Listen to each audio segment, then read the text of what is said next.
चलो आज lecture number first है रेस्पिरेशन का। और मुझे याद है कि मैं 2021-2020 का शायद मैं क्वेश्चन भूल गया हूँ आपको करवाना फोटोसिंथेसिस का।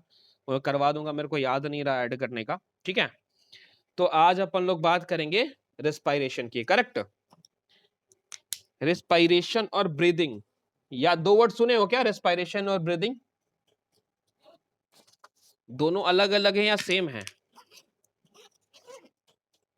अच्छा, क्या डिफरेंस है इसमें?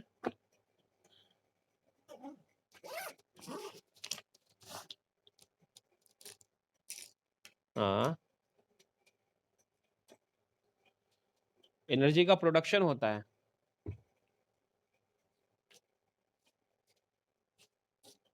अच्छा हाँ, सही है, बिल्कुल सही है। और किसी को कुछ बोलना है? और भी कुछ किसी को बोलना है तो बताओ।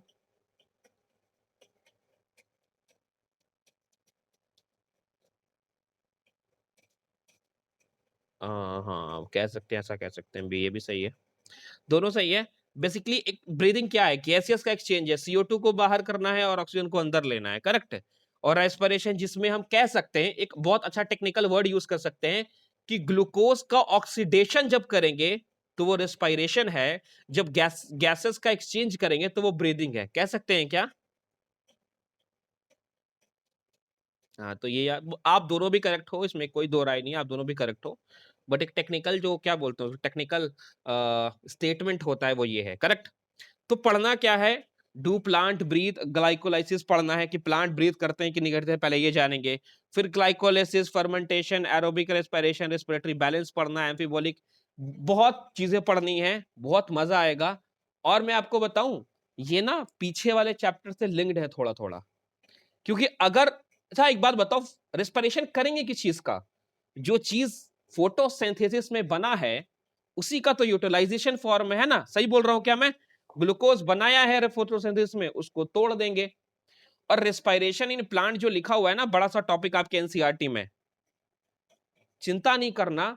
चाहे प्लांट हो चाहे एनिमल हो, जो प्रोसेस जो भी हम यहां पढ़ेंगे, ग्लाइकोलाइसिस पढ़ेंगे, क्रैब साइकिल पढ़ेंगे, यहां इलेक्ट्रॉन ट्रांसपोर्ट सिस्टम पढ़ेंगे, जो भी पढ़ेंगे वो प्लांट के लिए जितना सत्य है, जितना सही है, उतना ही एनिमल के लिए भी सत्य है। समझ में आई मेरी बात? भले ही इस चैप्टर का नाम रेस्पिरेशन इन प्लांट दिया हुआ है, टेक्निकली सेलुलर रेस्पिरेशन देना चाहिए था, क्योंकि प्लांट बोलो चाहे एनिमल बोलो, जो भी चीजें इस चैप्टर में लिखी हुई है, इस पोर्शन में लिखी हुई है, वो जितना एनिमल के लिए सत्य है उतना ही प्लांट के लिए भी सत्य है। मेरी बातें क्लियर है आपको? तो जो जो प्रोसेस आप यहां देखोगे प्लांट्स के बारे में, सेम चीज हैपेंड होता है एनिमल सेल में भी। मेरी बातें क्लियर हैं आपको?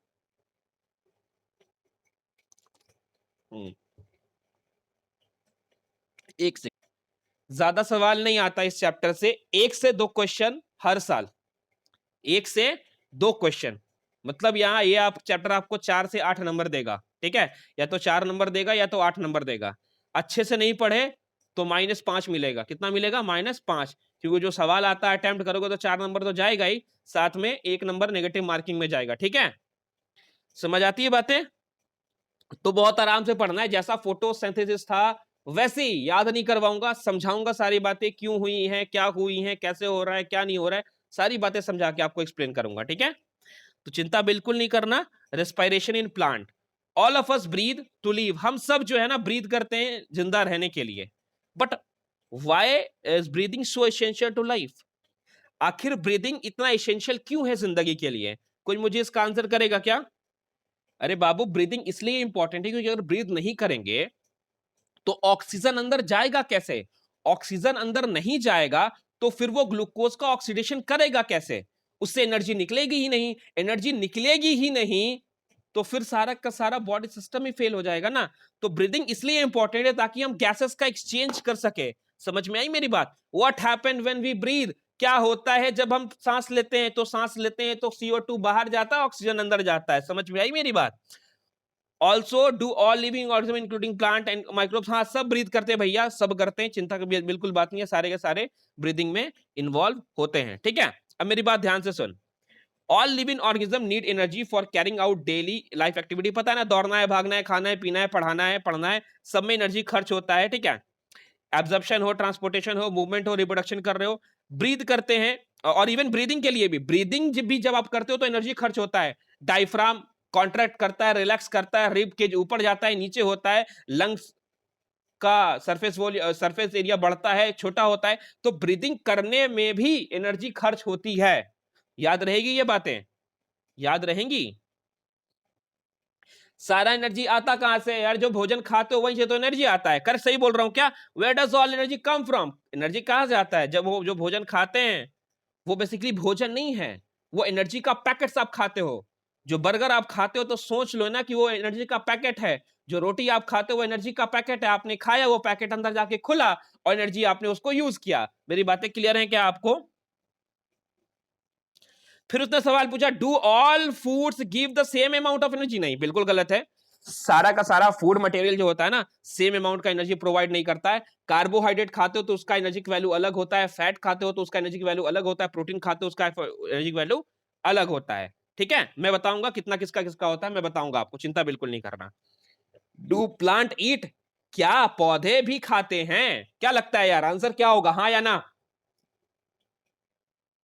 खाते हैं। जब आप 12th में जाओगे, चैप्टर नंबर 13 में आप पढ़ोगे तो आप इस चीज को देखोगे। चैप्टर नंबर 13 नहीं, 13 नहीं, आई एम सो सॉरी, 14 है, चैप्टर नंबर 14 है, 14 है, चैप्टर नंबर 14 है। उसमें एक वैल्यू होता है ग्रॉस प्राइमरी प्रोडक्टिविटी। क्या होता है? Gross primary productivity. इसका मतलब क्या होता है ना, ग्रॉस प्राइमरी प्रोडक्टिविटी मतलब उस प्लांट ने कितना प्रोडक्शन बनाया, उसे हम कहते हैं ग्रॉस प्राइमरी प्रोडक्टिविटी। टोटल जो फूड बनाता है ना प्लांट, उसको कहते हैं जीपीपी, ग्रॉस प्राइमरी प्रोडक्टिविटी हम कहते हैं उसको। उसमें से जब हम माइनस करते हैं ना आर, रेस्पिरेटिंग वैल्यू, क्योंकि होता क्या, आर वो अमाउंट है जो प्लांट ने खुद के लिए यूज किया है, उसमें से जब हम आर माइनस करते हैं तो बचता है एनपीपी, नेट प्राइमरी प्रोडक्टिविटी, जो हमारे लिए प्लांट बचा के रखता है। मेरी बातें कुछ कुछ समझ आई आपको? GPP total amount of food, कितना भोजन बना है वो जीपीपी है, ग्रॉस प्राइमरी प्रोडक्टिविटी। उसमें से प्लांट ने जितना यूज किया उसको मैंने कहा आर, रेस्पिरेटरी वैल्यू जिसे कहते हैं आर। तो GPP minus R will give us NPP, net primary productivity. और एनपीपी ही वो अमाउंट है भोजन का जो हमारे लिए उपलब्ध होता है। समझ आई मेरी बात है? समझ आई? तो प्लांट खाते हैं भोजन, बहुत स्मॉल अमाउंट में खाते हैं। अच्छा, तुमसे मैं एक सवाल पूछता हूं, अगर इस धरती से सारे एनिमल्स, एनिमल में हम भी आते हैं, हम लोग भी जानवर ही हैं, तो सारे एनिमल्स अगर इस धरती से खत्म हो जाए तो क्या धरती अनस्टेबल रहेगी या स्टेबल ही रहेगी? नॉर्मल जैसे चल रही है वैसे चलेगी? अनस्टेबल हो जाएगी। क्यों? हमारा रोल क्या है ये बताओ, हमारा क्या रोल है इस धरती पे? हम डिस्ट्रक्शन के अलावा कुछ करते हैं क्या इस अर्थ का? हम सिर्फ अर्थ को बर्बाद कर रहे हैं और कुछ नहीं कर रहे हैं। जंगल काटते हैं घर बनाने के लिए। समझ में आई मेरी बात? तो अगर हम खत्म हो जाएं तो मैं सच बताता हूं, अर्थ को कोई फर्क नहीं पड़ता है। हम हमारे जैसे एनिमल्स खत्म हो जाते हैं तो कोई फर्क नहीं पड़ेगा। फर्क पता है कब पड़ेगा अर्थ को? जब सारे के सारे प्लांट्स खत्म हो जाएंगे। सारे प्लांट खत्म हो जाएंगे तो भोजन खत्म हो जाएगा, भोजन खत्म हो जाएगा तो अल्टीमेटली हम खत्म हो जाएंगे, तब अर्थ अनस्टेबल होगी। याद रखना, डीकंपोजर जिसमें बैक्टीरिया बैक्टीरिया आता है ना, डीकंपोजर, वो खत्म हो जाएंगे तो अर्थ को फर्क पड़ेगा। बैक्टीरिया माइक्रोब्स खत्म हो जाएंगे तो अर्थ फर्क पड़ेगा। प्लांट खत्म हो जाएंगे तो फर्क पड़ेगा। लेकिन हम जैसे एनिमल जो कार्निवर्स होते हैं, जो हेट्रोट्रॉफ्स हैं, जो सिर्फ भोजन करते हैं, वो खत्म हो जाने से धरती को कोई फर्क नहीं पड़ेगा। मेरी बात ध्यान से सुनना, ये अर्थ है, इसमें बहुत सारे प्लांट्स हैं, प्लांट प्लांट है, माइक्रोब्स, कोई टहनी नीचे गिरी, माइक्रोब्स और डिकम्पोजर क्या कहते हैं, क्या उसको डिकम्पोज कर देते हैं, उस टहनी को करते हैं कि नहीं करते? बताओ, करते हैं ना? तो प्लांट नीचे गिरा, डिकम्पोजर डिकम्पोज किया, दोबारा उसको मिट्टी में मिला दिया, दोबारा वो मिनरल मिट्टी में चला गया, फिर से उसे प्लांट ग्रो किया, फिर वैसा ही हुआ। ये साइकिल चलता रहेगा। मतलब plant decomposer, plant decomposer, plant decomposer, plant decomposer. हम कहां आते हैं इस बीच में यार? तो हम अगर खत्म हो जाए, हमारे जैसे एनिमल्स खत्म हो जाए, तो धरती को कोई फर्क नहीं पड़ता, क्योंकि हम बस एनर्जी को ट्रांसफॉर्म करते हैं और कुछ नहीं करते। हम भोजन क्या करते हैं? हम भोजन लेते हैं, यूज करते हैं, दोबारा मर जाते हैं, मिट्टी में मिल जाते हैं, फिर हमारा मिनरलिज्म खत्म हो जाता है। समझ में? तो हम बेसिकली एक उस चैनल का एक पार्ट है, और वो पार्ट अगर उस चैनल से निकल जाता है तो कोई फर्क नहीं पड़ने वाला अर्थ को, क्योंकि डिकम्पोजर जिंदा है और प्लांट जिंदा है, तो प्लांट भोजन को बनाएगा, डिकम्पोजर उसको डिकम्पोज करेगा, दोबारा मिट्टी में मिलाएगा, दोबारा मिट्टी से प्लांट बन जाएगा। क्या मेरी बातें क्लियर हुई या फिर ऐसा लग रहा है मुझे भाषण दे रहा हूं मैं नेता टाइप?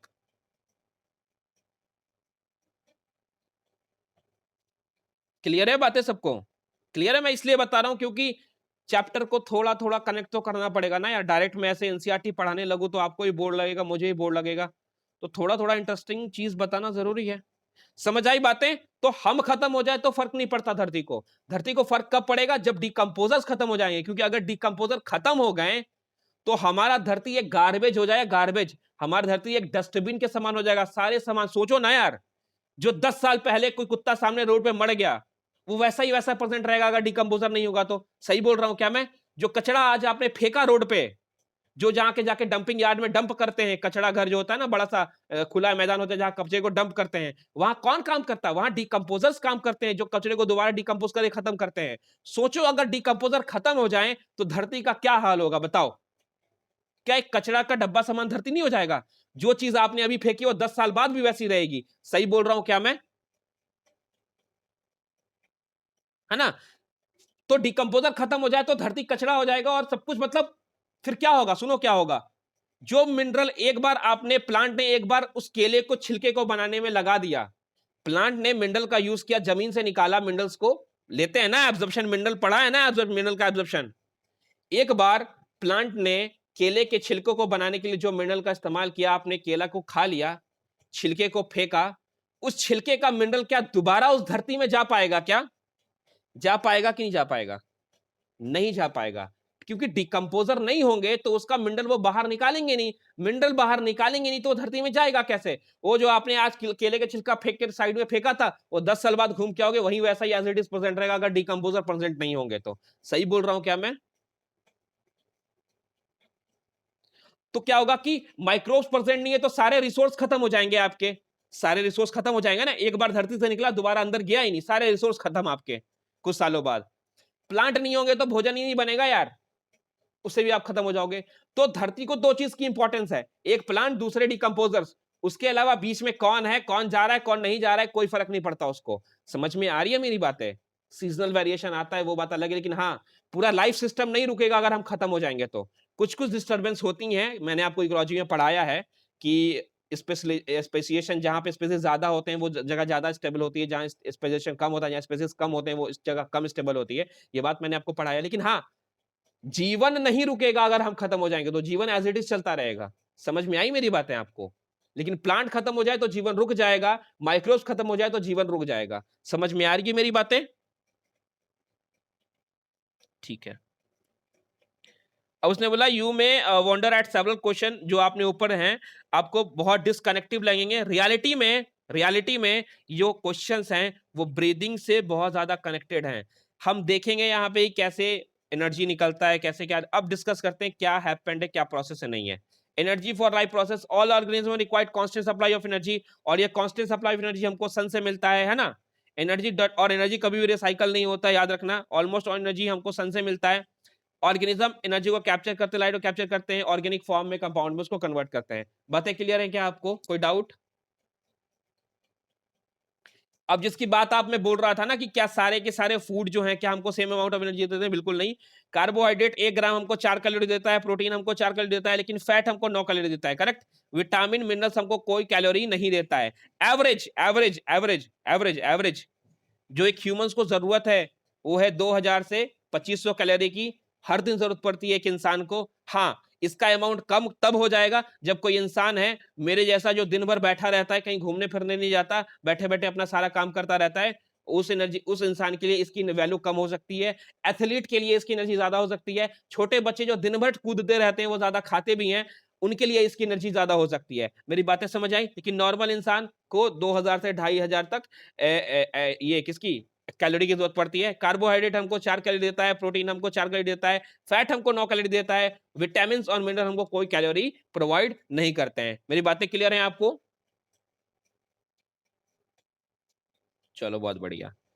अब बात करते हैं पढ़ना क्या है और कौन चीज कहां होती है। ये एक फ्लो चार्ट है जो कि आपको दिमाग में रखना है। देखो मेरी बात ध्यान से सुनो। मेरी बात ध्यान से सुनना, देख यहां से शुरुआत कर रहे हैं। ग्लूकोज ही है ना बाबू, C6H12O6 जो फोटोसिंथेसिस बना था, ग्लूकोज है। उसका होगा ग्लाइकोलाइसिस। ग्लाइकोलाइसिस में 10 स्टेप होती है, 10 स्टेप को पढ़ना है, बहुत आराम से पढ़ना है, बहुत अच्छे से पढ़ाऊंगा, चिंता बिल्कुल नहीं पड़ना, ग्लाइकोलाइसिस पढ़ाऊंगा। ग्लाइकोलाइसिस से पायरुवेट एसिड बनेगा, ठीक है। अब इस पायरुविक एसिड का दो काम होगा, विदाउट ऑक्सीजन, विद ऑक्सीजन। समझ में आ रही है मेरी बात? मैं जो समझाने की कोशिश कर रहा हूं, मैंने बोला ग्लूकोज का होगा ग्लाइकोलाइसिस, और ग्लाइकोलाइसिस में कोई भी ऑक्सीजन की जरूरत नहीं पड़ती है, ठीक है। तो ग्लूकोज में होगा ग्लाइकोलाइसिस। ग्लाइकोलाइसिस जब होगा ग्लूकोज का तो बनेगा पायरुवेट एसिड। अब पायरुवेट एसिड के सामने दो रास्ते होंगे, या तो उसको ऑक्सीजन मिलेगा या तो उसको ऑक्सीजन नहीं मिलेगा। ऑक्सीजन नहीं मिलेगा तो फर्मेंटेशन होगा, और फर्मेंटेशन से बनेगा लैक्टिक एसिड या अल्कोहल, और ये प्रक्रिया साइटोप्लाज्म में की जाएगी। अगर पायरुवेट एसिड को ऑक्सीजन मिल जाता है तो उससे होगा Krebs cycle, electron transport system, और ये सारी प्रक्रिया होगी माइटोकॉन्ड्रिया में। मेरी बातें समझ आई आपको? बताओ बताओ बताओ, समझ आई? देखो यार, एक सिंपल, और ये चीजें आपको याद हो जाएंगी, मैं बोल रहा हूं ना, आपको चीजें याद होगी। मेरे चैप्टर खत्म करने के बाद आपको glycolysis, Krebs cycle, electron transport system, fermentation क्या है आपको टिप पे होगा। अच्छा एक बात बताओ, C3 cycle, C4 cycle, photo respiration, क्या सारे प्रोसेस याद हैं आपको? कार्बोक्सिलेशन, रिडक्शन, रीजनरेशन, सब याद है ना? देख के लग रहा था ना कि बहुत टफ है यार, पता नहीं समझ आएगा कि नहीं आएगा, पता नहीं क्या है क्या नहीं है, प्लांट में कैसे इतनी छोटे से पत्ते में ऐसा चीजों देखेंगे, कैसे एनाटॉमी है, क्या करेंस एनाटॉमी है। लगता था ना चैप्टर के शुरुआत में, लगता था कैसे समझेंगे C3 साइकिल, यार देखने में इतना खतरनाक लगता है, केल्विन साइकिल सुनने में इतना खतरनाक लगता है, cyclic non cyclic photo phosphorylation, कहाँ एटीपी बन रहा है, कहाँ एटीपी2 बन रहा है, कहाँ से इलेक्ट्रॉन मिल रहा है। यार कीमोओस्मोटिक हाइपोथेसिस, इतना टफ टफ चीज तुमने पढ़ रखा है, क्या सारी बातें अब समझ आती है ना? तो रेस्पिरेशन भी समझ आएगा, ठीक है, चिंता बिल्कुल नहीं करना, ठीक है। तो ग्लूकोज को हम करेंगे ग्लाइकोलाइसिस, और ये कॉमन पाथवे है, ऑक्सीजन मिले ना मिले ग्लाइकोलाइसिस होगा। ग्लाइकोलाइसिस जब हुआ तो एक चीज बना जिसका नाम था पायरुवेट एसिड। पायरुवेट एसिड के सामने दो रास्ते, या तो उसको ऑक्सीजन मिलेगा या तो ऑक्सीजन नहीं मिलेगा। ऑक्सीजन नहीं मिलेगा तो वो करेगा फर्मेंटेशन और बनाएगा लैक्टिक एसिड और अल्कोहल, जो कि क्रिया होगी साइटोप्लाज्म में। अगर उसको ऑक्सीजन मिलेगा तो वो एरोबिक रेस्पिरेशन करेगा, क्योंकि उसको मिला है भैया ऑक्सीजन, तो एरोबिक रेस्पिरेशन। जब ऑक्सीजन नहीं मिलता उसको एनारोबिक रेस्पिरेशन कहते हैं। उसके बाद होगा क्रेब्स साइकिल, उसके बाद होगा इलेक्ट्रॉन ट्रांसपोर्ट। ये क्या होता है बहुत है जानेंगे, और ये सारी प्रक्रिया होगी माइटोकॉन्ड्रिया के अंदर। मेरी बातें क्लियर है आपको? तो इतनी चीजें हमको पढ़ना, और इतनी चीजें पढ़ने के बाद आपका चैप्टर हो जाएगा कंप्लीट, ठीक है। अब देख क्या लिखा हुआ है, all the energy required for life processes obtained by oxidation of some macromolecule that called food। हमने बोला कि एनर्जी का रिक्वायर्ड, जो भी हमको एनर्जी की रिक्वायरमेंट होती है वो कहां से आता है, हम मैक्रोमोलिक्यूल जैसे फूड है ना उसका ऑक्सीडेशन कहते हैं, करते हैं, क्या करते हैं, ऑक्सीडेशन करते हैं, क्या करते हैं, ऑक्सीडेशन कहते हैं ना। ऑक्सीजन यूज उसमें यूज कर लेते हैं तो ऑक्सीडेशन हो गया, इलेक्ट्रॉन को बाहर निकाल लेना वो भी ऑक्सीडेशन होता है, ठीक है। तो ऑक्सीडेशन करते हैं फूड का, याद रखना, फूड का ऑक्सीडेशन करते हैं तो एनर्जी मिलता है। मैं आपको दूंगा, रिडक्शन करते हैं तो एनर्जी मिलता है, ट्रू या फॉल्स, तो क्या करोगे, फॉल्स लिखोगे या ट्रू लिखोगे? फॉल्स लिखोगे। Only green plant and cyanobacteria हमारे लिए भोजन बनाते हैं, फोटोसिंथेसिस के द्वारा लाइट को ट्रैप करते हैं, केमिकल एनर्जी में कन्वर्ट करते हैं, बॉन्ड का फॉर्मेशन करते हैं। और मैंने आपको बहुत अच्छे से बताया हुआ है, जहां बॉन्ड बनेगा वहां एनर्जी लगेगी, जहां बॉन्ड टूटेगा वहां से एनर्जी निकलेगी। सही बोल रहा हूं मैं? हम कार्बोहाइड्रेट, ग्लूकोज, सुक्रोज, स्टार्च बनाते हैं। We must remember that green plant to not all the cell, tissue, organ, photosynthesis, सारे के सारे, याद है ना मैंने एक सवाल भी दिया था, सारे के सारे पार्ट जो होते हैं ना प्लांट के, वो फोटोसिंथेसिस नहीं करते हैं। कोई एक पार्ट का नाम बताओ जो फोटोसिंथेसिस नहीं करता प्लांट का, किसी एक पार्ट का नाम बताओ जो फोटोसिंथेसिस नहीं करता है।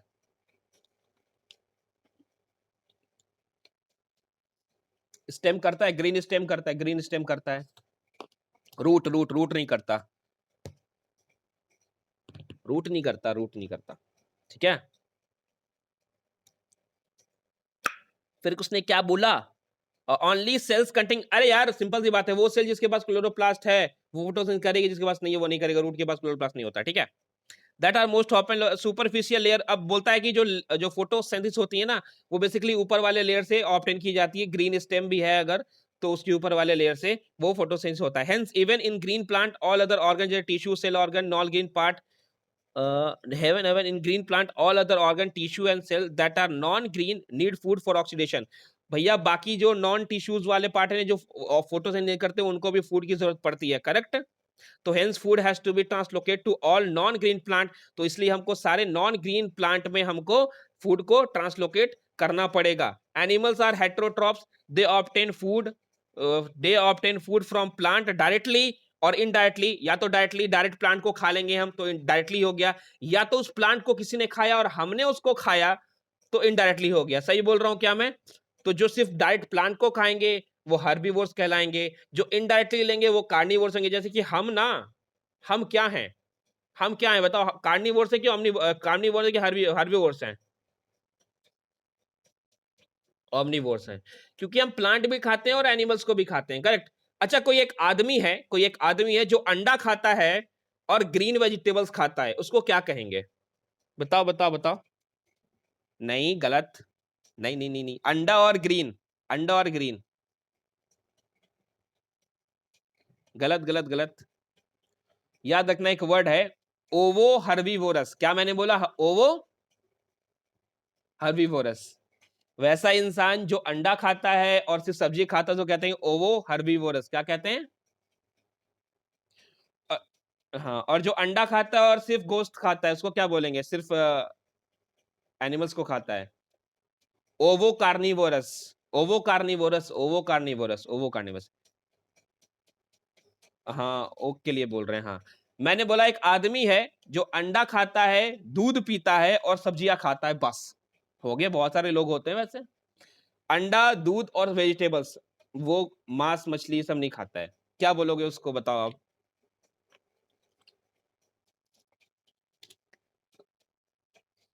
गलत, मिल्को नहीं बोलते, ओवो लैक्टो हार्बिवोरस। क्या बोलेंगे? ओवो लैक्टो हार्बिवोरस, ठीक है।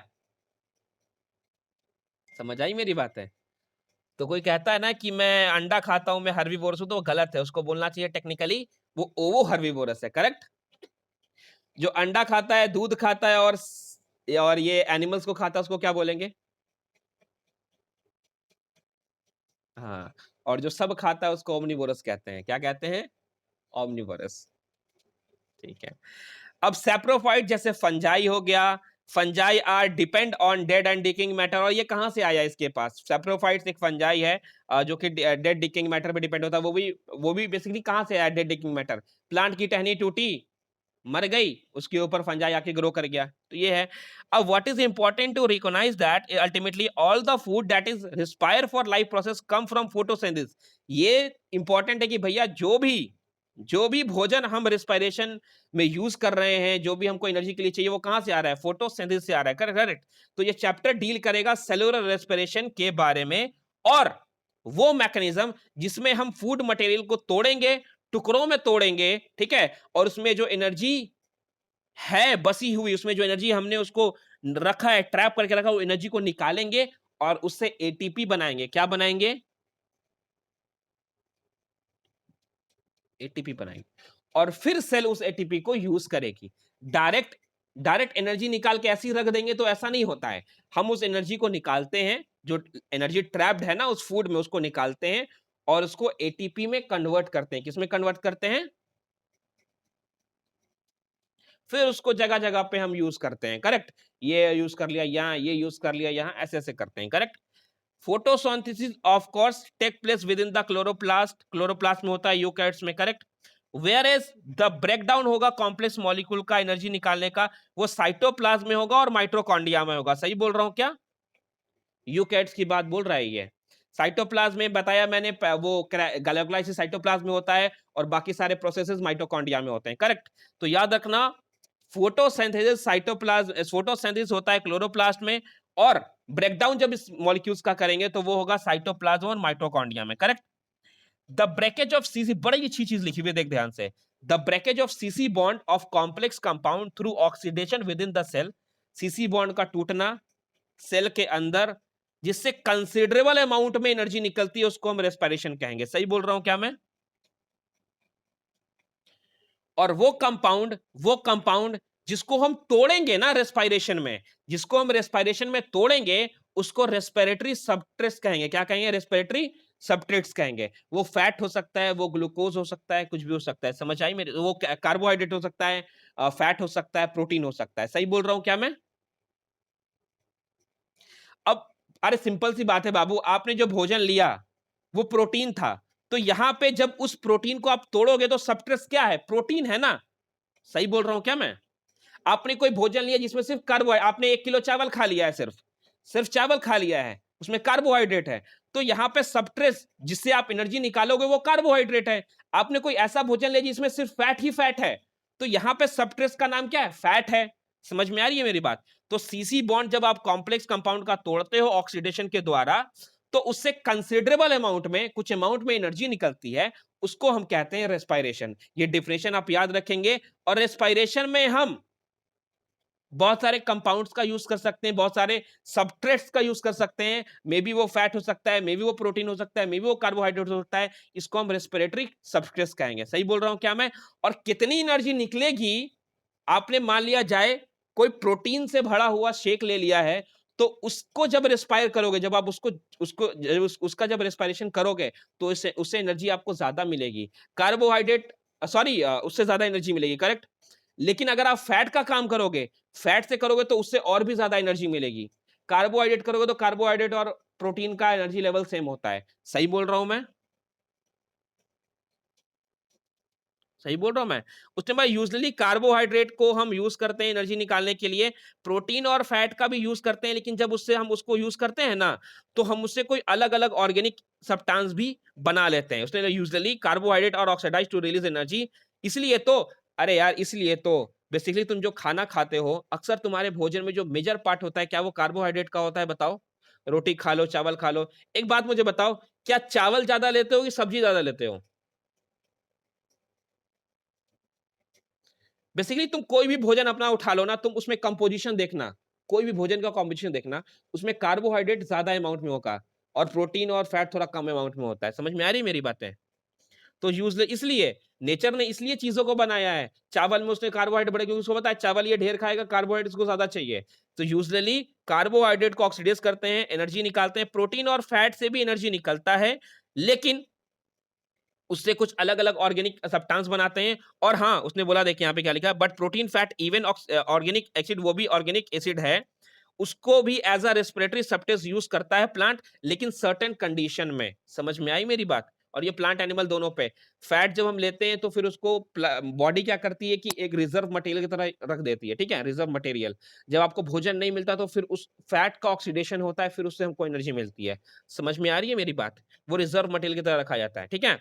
During oxidation within a cell, all the energy contained in respiratory substance is not released free into a cell। ऐसी डायरेक्ट देखो उसने क्या बोला कि जब आप ऑक्सीडेशन करते हो सबस्ट्रेस का, चाहे वो कार्बोहाइड्रेट हो, चाहे वो प्रोटीन हो, चाहे वो फैट हो, तो ये नहीं कि एक सिंगल स्टेप में वो आपने वो उसका एनर्जी सारा निकाल दिया, ऐसा नहीं होता है। स्टेप वाइज एनर्जी निकालते हैं हम, क्योंकि सिंगल स्टेप में अगर एनर्जी निकालना है तो वो कंबशन है। चीजों को जला दो, एक सिंगल स्टेप में एनर्जी निकल जाएगी, ठीक है? कंबशन का सबसे बड़ा घाटा ये है कि ज्यादा से ज्यादा एनर्जी जो होता है ना, वो वो जो है ना, वो क्या बोलते हैं उसको, वो खत्म हो जाता है तुम्हारा इसमें, वो एज अ हीट, हीट में बाहर निकल जाता है, हीट में खत्म हो जाता है ज्यादा एनर्जी। तो उसने बोला कि ऑक्सीडेशन जब आप करते हो सेल में, जो आपको जो आप रेस्पिरेटरी सब्सटेंस आप यूज करते हो, तो डायरेक्ट आप उसको ऐसी सेल में नहीं छोड़ देते हो, सिंगल स्टेप में नहीं करते हैं हम, उसको स्लोली स्टेप बाय स्टेप में करते हैं और ट्रैप करके उसको एटीपी के फॉर्म में कन्वर्ट करते हैं। समझ में आई मेरी बात? तो हम सिंगल स्टेप में नहीं करते हैं, ऐसे ही नॉर्मली सेल में छोड़ नहीं देते एनर्जी को निकाल के, हम स्टेप वाइज स्टेप करते हैं और इसको एटीपी में फॉर्म में बदल के रख लेते हैं। Hence it is important to understand that energy release by oxidation respiration is not usually direct in use in. अब बोला, उसने बोला कि यहाँ पे आपको पता होना चाहिए कि जो हम रेस्पिरेशन में एनर्जी निकालते हैं उसको डायरेक्टली ऐसे यूज नहीं कर लेते हैं, हम उसको एटीपी के फॉर्म में कर करके, करेंसी के फॉर्म में करके रख लेते हैं, करेक्ट। फिर उसके बाद फिर हम उस एटीपी को जहां जहां हमको चाहिए वहां वहां एटीपी को दे देते हैं। सही बोल रहा हूँ क्या मैं? तो hence ATP act as a energy currency of cell. This energy trapped in ATP, वो एनर्जी को हमने एटीपी में ट्रैप करके रख लिया है। अब जहां जहां रिक्वायरमेंट होगी ऑर्गेनिज्म का, जहां जहां रिक्वायरमेंट होगी वहां वहां पहुंचा देंगे, correct. And the carbon skeleton produce during respiration used as a precursor of bio. उसने बोला देखो अब हुआ क्या कि जो आपने बनाया, जब आपने साइक्लिक फोटोफॉस्फोराइलेशन या नॉन साइक्लिक फोटोफॉस्फोराइलेशन किया और आपने बहुत सारी चीजों फोटोसिंथेसिस, अच्छा एक बात बताओ, जब तुमने फोटोसिंथेसिस किया था तो क्या प्लांट ने एटीपी खुद से बनाया था क्या? याद है साइक्लिक नॉन साइक्लिक में जो आपने एटीपी बनाया था एनएडीपी, वही ना यूज किया था फोटोसिंथेसिस में उसने? याद आया? केल्विन साइकिल में एटीपी एनएडीपी कहां से? तो प्लांट एक मेजर हिस्सा जो उसको फोटोसिंथेसिस बनाने में भी यूज होता है ना एटीपी, वो खुद से बना लेता है एनर्जी को। तो वो फोटोसिंथेसिस के दौरान एनर्जी खुद ही बना लेता है। तो फोटोसिंथेसिस जो भोजन बनता है ना, उसका बहुत बड़ा हिस्सा बच के रह जाता है, क्योंकि उसमें से वो जनरली यूज नहीं करता, बहुत कम अमाउंट में यूज करता है। उसने वही बोला carbon skeleton produce during respiration के दौरान जो बनाया वो बायोसिंथेसिस पाथ में भी हमने बनाया था, वो एज इट इज रखा गया और हमने उसको फोटोसिंथेसिस में यूज कर लिया। सही बोल रहा हूं मैं? और प्लांट ने फिर उसको बाकी सबको बचा के रख लिया। अब बात करते हैं डू प्लांट ब्रीद, क्या प्लांट ब्रीद करते हैं? Well the answer is of this question not quite directly answer नहीं है। प्लांट को ऑक्सीजन की रिक्वायरमेंट होती है रेस्पिरेशन को, ठीक है, और उसको CO2 की रिक्वायरमेंट होती है। वो क्या करता है रेस्पायर जब करता है तो ऑक्सीजन को अंदर लेता है, CO2 को रात के समय क्या करता है वो ऑक्सीजन को अंदर लेता है और CO2 को बाहर छोड़ता है, ठीक है। हेंस प्लांट हैव सिस्टम, तो प्लांट में भी सिस्टम होता है जो ऑक्सीजन की अवेलेबिलिटी को इंश्योर करता है। अब एनिमल्स की तरह नहीं है कि उसके पास कोई स्पेशलाइज्ड ऑर्गन है, लंग्स वगैरह है। वो अपना जो गैसेज करता है वो स्टोमाटा के थ्रू करता है और लेंटिसेल के थ्रू करता है। क्या चैप्टर नंबर 6 में हमने लेंटिसेल पढ़ा है, exchange of gases through lenticels? हाँ, तो देयर आर सेवरल रीजन, इसलिए प्लांट को ना वो रेस्पिरेटरी ऑर्गन की जरूरत नहीं होती, वो सब अपना अपना देखते हैं भैया। लीव्स बोलता है मेरे पास स्टोमाटा अपना काम कर लेंगे, हम गैसेशन कर लेंगे। स्टेम ने बोला मेरे पास लेंटिसेल है, हम काम कर लेंगे, ठीक है। और सेकेंडली प्लांट को बहुत ज्यादा गैसेस की एक्सचेंज की डिमांड की जरूरत नहीं होती है। रूट स्टेम लीव रिस्पायर करते हैं बहुत स्लो रेट में, एनिमल फास्ट रेट में करते हैं। और ड्यूरिंग फोटोसिंथेसिस लार्ज अमाउंट में गैसेस एक्सचेंज होता है। Each leaf is well adept to take care of its own need. उसने बोला हर लीफ, हर एक एक लीफ अडेप्ट है अपने अनुसार से कि उसको कैसे कैसे क्या काम करना है, ठीक है। व्हेन सेल फोटोसिंथेसिस, जब फोटोसिंथेसिस होता है तो ऑक्सीजन अवेलेबल प्रॉब्लम नहीं होती है, ठीक है, क्योंकि ऑक्सीजन तो रिलीज कर रहा ही होता है सेल। तो जब फोटोसिंथेसिस होता है तो प्लांट को ऑक्सीजन को बाहर से नहीं लेना पड़ता है, वो जो रिलीज करता है उसी में से कुछ अमाउंट ले लेता है और रेस्पिरेशन कर लेता है। समझ में आई मेरी बात? तीसरा, द थर्ड, डिस्टेंस जो गैसेस का है वो बहुत लार्ज और बल्कि एरिया में नहीं है, छोटे छोटे एरिया में पहुंचाना होता है प्लांट में, ठीक है, तो वो तुरंत अपना टेक केयर कर लेता है। Each living cell in the plant is locate, और सारे लिविंग सेल जो है ना क्वाइट क्लोजली एक दूसरे के क्लोजली सरफेस पे ही लोकेट होते हैं, ठीक है, वो दूर दूर नहीं होते हैं। लेकिन हाँ, ये चीज तो ट्रू है लीव्स के लिए, लेकिन अगर थिक मोटी स्टेम की बात बोले तो स्टेम में लिविंग सेल जो होती है ना, वो जस्ट बार्क के पास आसपास होती हैं। और अंदर, और अंदर की ओर जो, अंदर की ओर जो होता है ना, जब अंदर स्टेम, मोटा सा स्टेम है ना, उसके अंदर की जो सेल्स हैं, ये मोटा सा स्टेम, इसके अंदर की जो सेल हैं बेसिकली डेड होती हैं, इनको ऑक्सीजन की जरूरत होती नहीं है, ठीक है। और इनका जो डिमांड होता है वो लेंटिसेल पूरा कर देता है, ठीक है। तो the cell in the interior are dead, otherwise dead होती है, सिर्फ मैकेनिकल सपोर्ट प्रोवाइड करती हैं। Most cell of the plant, उनके पास एटलीस्ट पार्ट होता है सरफेस, बहुत सारे प्लांट के पार्ट सरफेस, वो बहुत सारे प्लांट के पास वो पोर्शन तो होता है जो वो डायरेक्टली क्या बोलते हैं, वो डायरेक्टली कांटेक्ट में होता है एयर के, ठीक है। और बेसिकली पेरेनकाइमेटा सेल जो कि लूजली होती हैं वो इस चीज को फैसिलिटेट करती हैं, ठीक है। स्टेम एंड रूट जो कि इंटरकनेक्टेड है एयर स्पेस के लिए, वो सारा प्रोवाइड करता है। कंप्लीट कंबशन जब आप करोगे CO2 H2O, ठीक है, ऑक्सीजन के यहाँ पे, तो ये आपको एंड प्रोडक्ट में दिखाई दे रहा है, देखो ध्यान से, ये पता है कि बताना पड़ेगा। C6H12 glucose in presence of oxygen, हमको CO2 मिलता है, H2O मिलता है, एनर्जी मिलती है। सही बोल रहा हूँ क्या मैं? If this energy is used to be used in the cell, it should be able to utilize, हम उसको यूटिलाइज करेंगे और अलग अलग मॉलिक्यूल बनाएंगे जो सेल को रिक्वायरमेंट होगी, ठीक है। द स्ट्रेटेजी प्लांट भी अब उसने बोला the strategy that the plant cell use is to catabolise of glucose molecule in such a way that not liberate energy. उसने बोला कि प्लांट जो है इस तरीके से ग्लूकोज की एनर्जी को यूज करता है कि सारा का सारा हीट में कन्वर्ट ना हो जाए, वो धीरे धीरे उसको यूटिलाइज करता है कि उसको यूज कर पाए। The key is oxidation glucose, और द की कंसेप्ट है ऑक्सीडेशन का ग्लूकोज का ये कि सिंगल स्टेप में नहीं करेंगे, हम उसको स्मॉल स्टेप में करेंगे और रिलीज करके उसको ऐसे नहीं छोड़ेंगे, उसको हम एटीपी के फॉर्म में बंद करके रख देंगे, ठीक है। एटीपी फॉर्मेशन कैसे होता है हम पढ़ेंगे। समझ में आई मेरी बात? ये लास्ट पैराग्राफ है, ध्यान देना। During the process of respiration oxygen is utilize, हम प्रोसेस जब रेस्पिरेशन करते हैं तो ऑक्सीजन को यूटिलाइज करते हैं, कार्बन डाइऑक्साइड, वाटर और एनर्जी रिलीज होता है। The combustion reaction the combustion reaction required oxygen, but कुछ सेल ऐसी होती हैं जो ऑक्सीजन का यूज करती भी है, नहीं भी कर सकती हैं, ठीक है।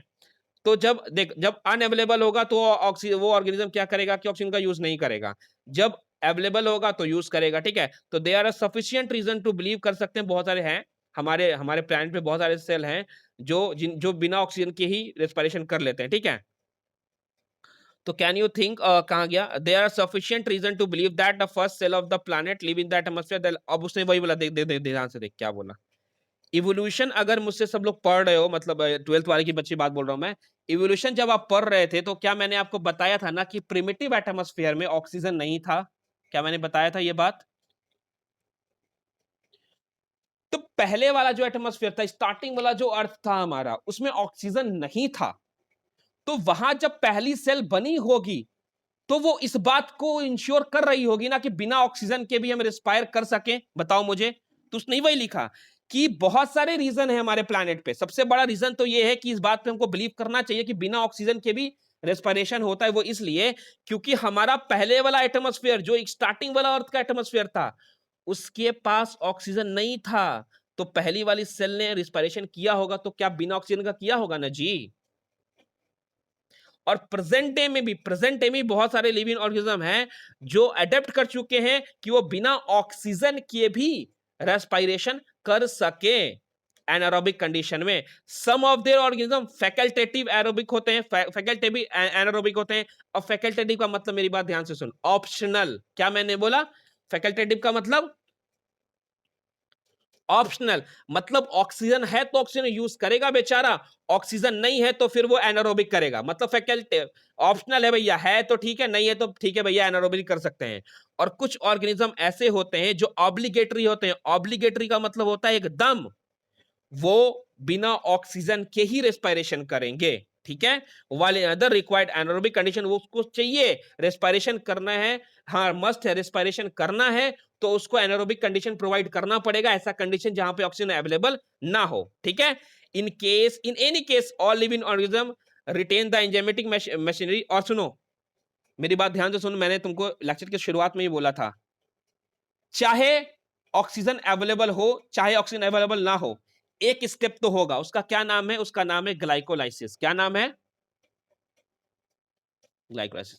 को ग्लाइकोलाइसिस जो है वो कॉमन है और ये साइटोप्लाज्म में होता है, याद रखना।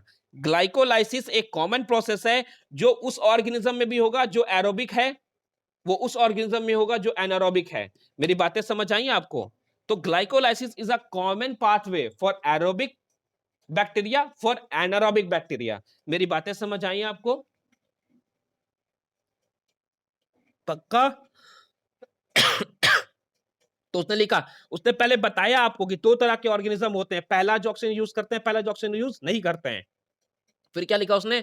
इन any case all living organism retain enzymatic machinery to partial oxidation glucose with the help of oxygen, ठीक है। In all the living organism retain the enzymatic machinery to partial oxidation glucose. उसने बोला बहुत सारे ऑर्गेनिज्म ऐसे होते हैं जो पार्शियल, आधा आधा ऑक्सीडाइज करते हैं ऑक्सीजन को without the help of oxygen.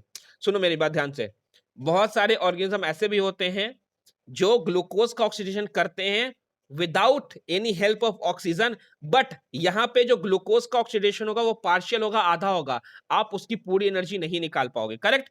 और ऐसे ही प्रोसेस का नाम है ग्लाइकोलाइसिस, जहां पे हम बिना ऑक्सीजन का करेंगे सारा काम। ग्लाइकोलाइसिस एक ऐसा पाथवे है जो कॉमन है एरोबिक के लिए भी एनारोबिक के लिए। मतलब सिंपल कहे ना तो ग्लाइकोलाइसिस एक ऐसा कॉमन पाथवे है जो रेस्पिरेशन में होगा ही होगा। मेरी बातें क्लियर हैं आपको? यहां तक समझ आया? कोई डाउट है तो बताओ, कोई डाउट है तो बताओ। पक्का? देखो ये है, देखो ये है, ध्यान देना, देखो ये है कार्बोहाइड्रेट, ग्लाइकोलाइसिस हुआ, पायरुवेट एसिड बना। तो कल यहां तक पढ़ेंगे हम लोग, यानी ये पूरा पढ़ेंगे या पूरा पढ़ेंगे। इसको देख क्या लिखा हुआ है इसने, carbohydrate, glycolysis process, pyruvate acid बना, ऑक्सीजन प्रेजेंट हो भी सकता है, नहीं भी हो सकता है। मतलब ये कि ऑक्सीजन प्रेजेंट होगा या ना होगा वो तो अलग बात है, लेकिन एक स्टेप जो कॉमन है वो कौन है? ग्लाइकोलाइसिस है। करेक्ट?